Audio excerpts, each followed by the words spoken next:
Good evening, welcome all of you. So, Banane from Happy New Year.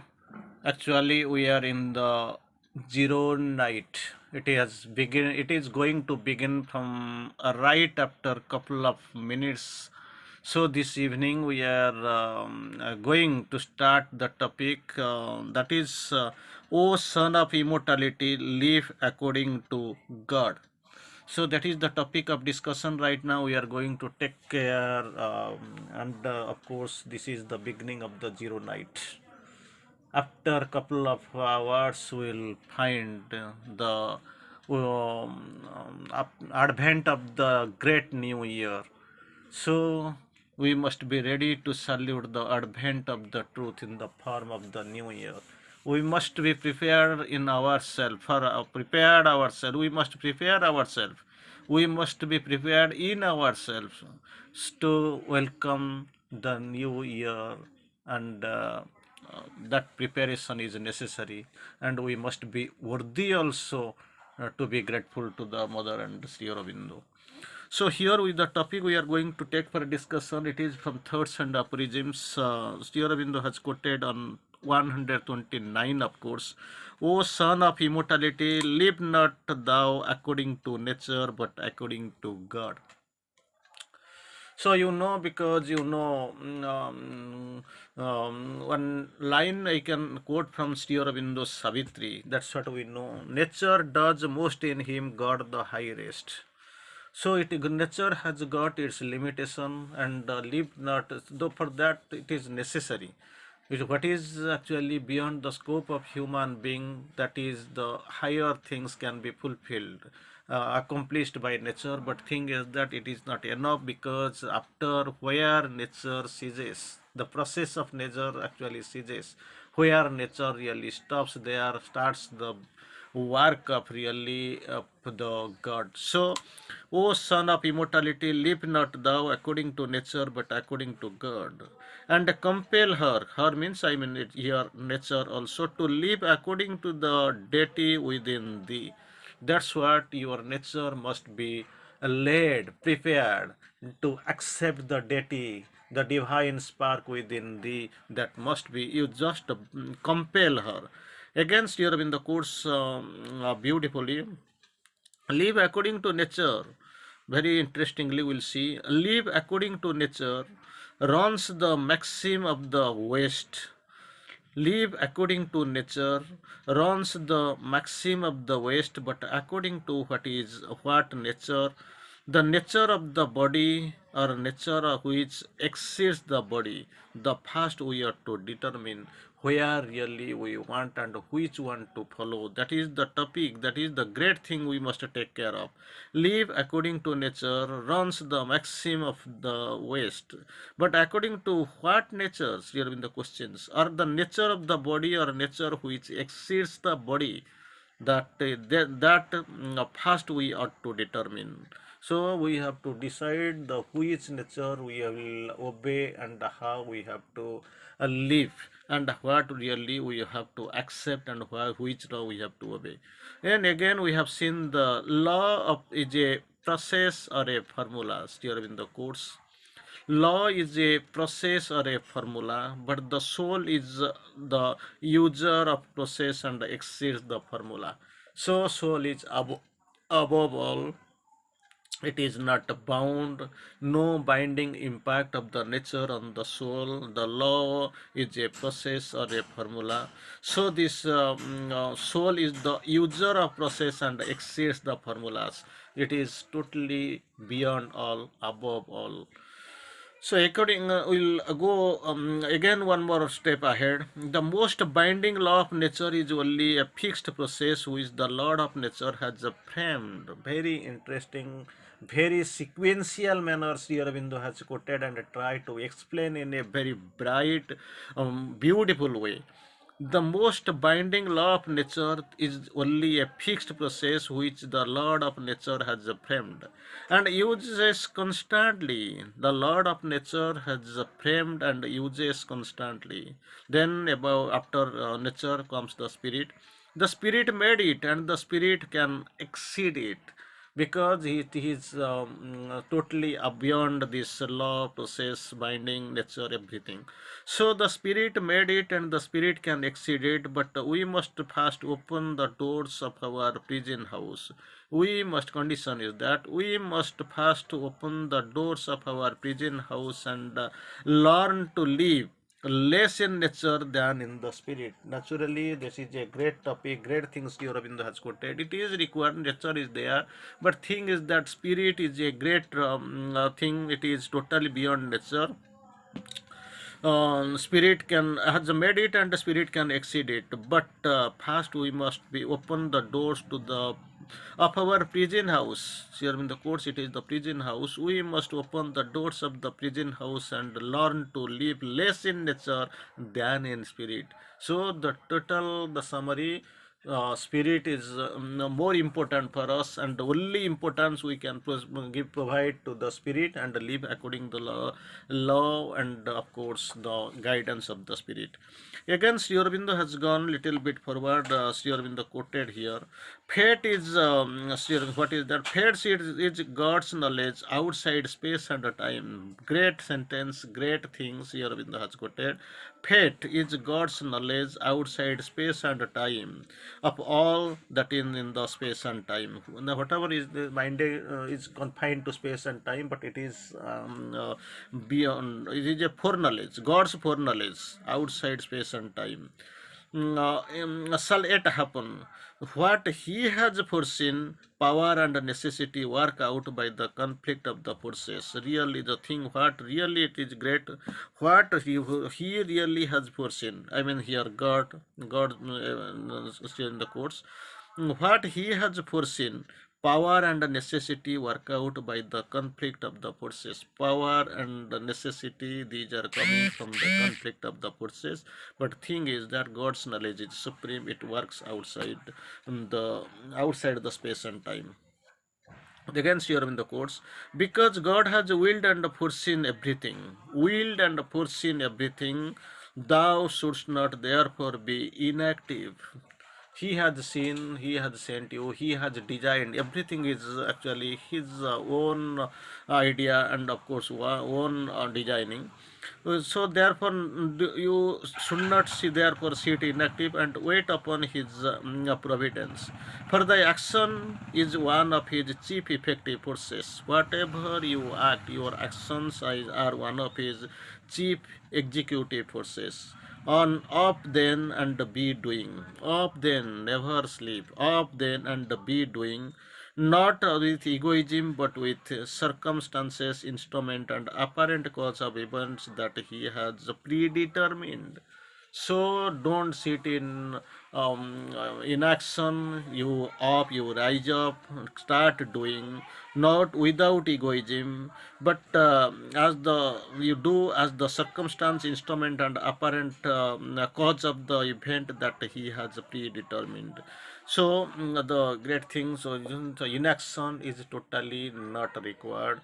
So again, we have seen the law of the spirit, law of the nature, safety, occupation, everything is designed. Every beyond all, the spirit is there. We should accept. We should stay more in spirit than in law of the nature. Then Sri Aurobindo quotes beautifully, the love of inaction, again, the love of inaction is folly, and the scorn of inaction is folly. So, to Sri Aurobindo quotes of there is no inaction. Totally Sri Aurobindo quotes there is no inaction. No inaction is the Sri Aurobindo's comment here. The love of inaction is folly. The scorn of inaction is also folly because there is no inaction. So totally it is discarded. The strong lying inert upon the sands which is kicked away. The stone lying inert upon the sands. On the sands, the stone is lying inert, which is kicked away by an idle moment, has been producing its effect upon the hemisphere. Just imagine it was there, it is kicked up, now itself it is producing its effect. It is now effective, so there is no induction. Beautiful topic, a beautiful message. This is a beautiful aphorism from Sri Aurobindo. The love of inaction is folly and the scorn of inaction is folly. There is no action, no inaction. The stone lying inert upon the sands. Sands are there, you have seen on a river bed or seashore, which is kicked away in an idle moment. Sometimes in an idle moment it is kicked away, has been producing its effect upon the hemisphere. That's what. Again, if thou wouldst not be full of opinion, very interesting. If thou wouldst not be full of opinion, first see wherein thy thought is true. Find wherein thy thought is true.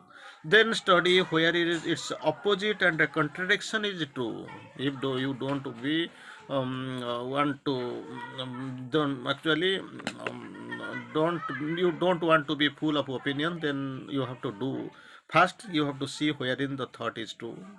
Second, again. So study wherein the opposite or contradiction is true. And third or last, that is actually interesting thing. Last, discover the cause of these differences and the key to God's harmony.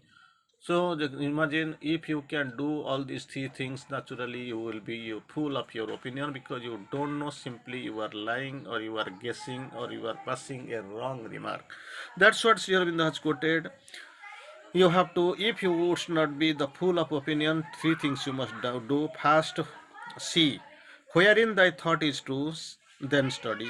Second, wherein the opposite and the contradiction is true, last, discover the cause of these differences and of course key to God's harmony. That is what you want to see and you have to get. Again, about the opinion. An opinion is neither true nor false. It is baseless. You can't say it is baseless. You can't say it has base, because it is both way, bidirectional. The opinion is neither true nor false, but only serviceable for life and or unserviceable. Very interesting. Opinion is neither true nor false, only serviceable for life or unserviceable, for it is a creation of time.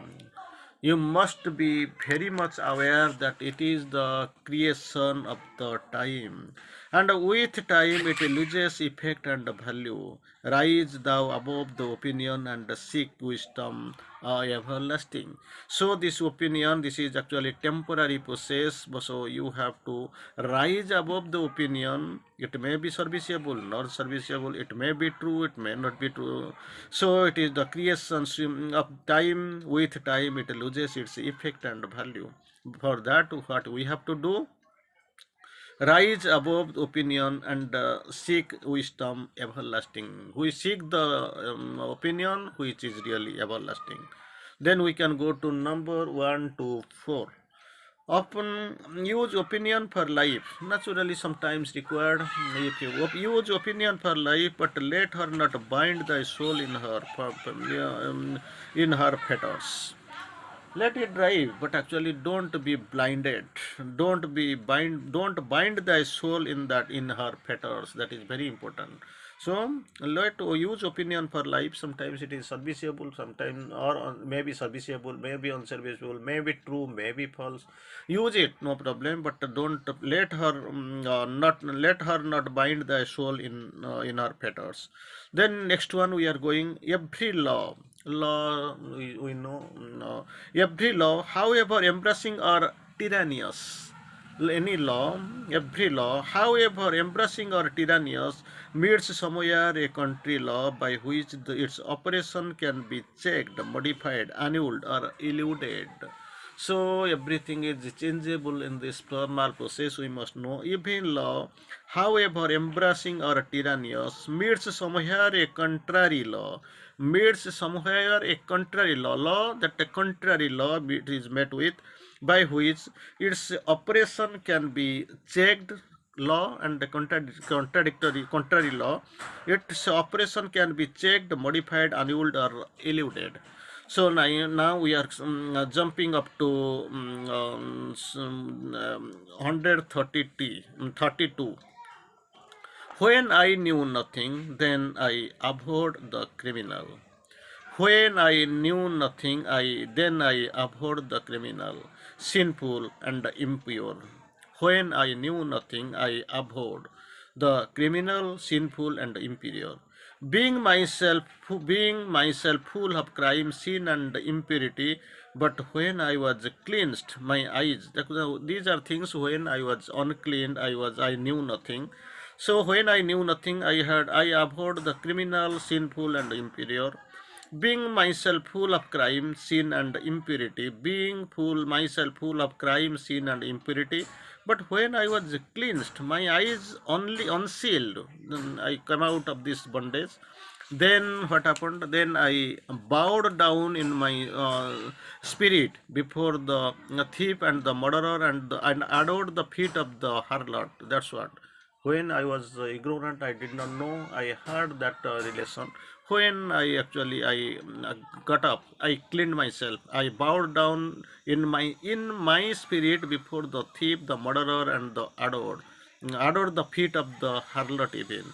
For I saw that these souls had accepted the terrible burden of evil and drained her all of us, and the greater portion of churned poison of the world ocean.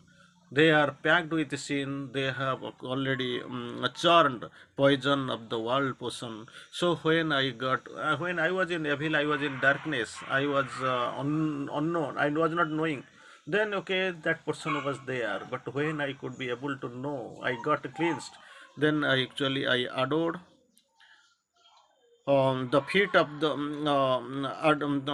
harlot, and of course my spirit, I bowed down in my spirit before the thief and the murderer, because I could be able to know they have churned this greater portion of the churned poison of the world have been actually, they have taken the burden of evil and drained for all of us the greater portion of churned portion poison of the world ocean. Again, the titans are stronger than the gods. Sometimes, ladies here in the course we have seen in Savitri, sometimes the dark adventurers seem to win. Most of the time, the first battle, they really they see they is thoughtfully we can see that they are winning. The titans are stronger than the gods because they have agreed with God to front and bear the burden of his wrath and enmity. Sri Aurobindo clear tones, Sri Aurobindo admits, of course, declares the titans are stronger than the gods because they have agreed with God to front and bear the burden of his wrath and enemy. The gods were able to accept only the pleasant burden of his love and kindly or rapture. Beautiful. There is a great distinction, great difference between these gods and these titans.